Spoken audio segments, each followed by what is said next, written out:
welcome parents, coaches, athletes, and our friends from Uzbekistan. Hope you, besides training here, try to learn some English. I think it's always a very good thing to communicate with each other.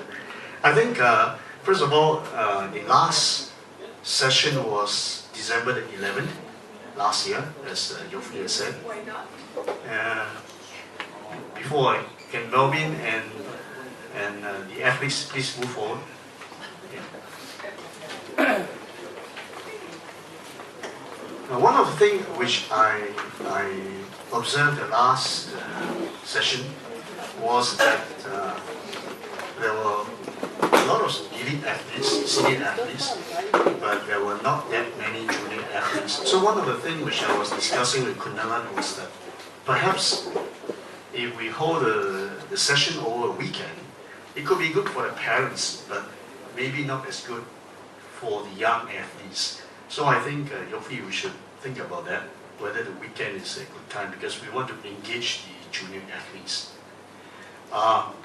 During the last session, I think we mentioned about where SAA was, and maybe I just want to give an update after 4 months. I think you read in the press, our multi-year plan has been accepted by the SSC. Now, there are 63 NSA in Singapore, and out of 63, I think we are quite proud to say that we are the 21 NSA who are given a 3-year funding. How it works is this: the 3-year funding starts from financial year this year, NG11. So from April 1st this year to March 31st next year will be the first financial year of our 3-year funding.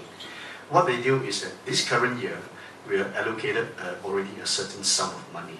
And the important thing is that we are guaranteed of a minimum sum for the next subsequent 2 years.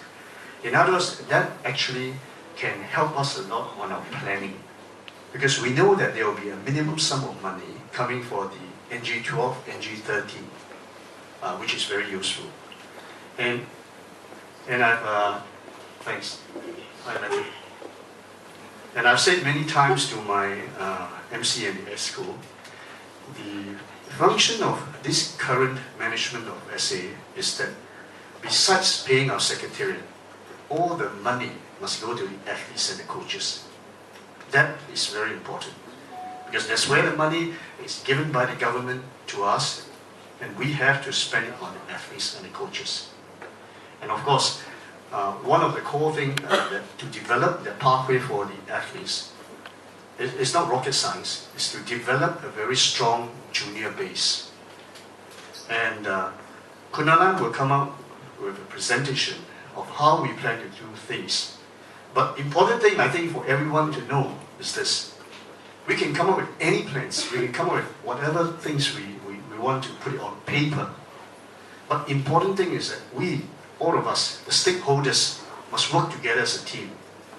We hear problems, what is happening in management, the staffing, the athletes and all that. That is very common, not only in Singapore, in any countries. But what we have to do is to overcome, persevere, and work together as a team. Only then, I think we can succeed. All right? So without much ado, I think I'll bring Kunalan. Kunalan is the Vice President for Talent Selection for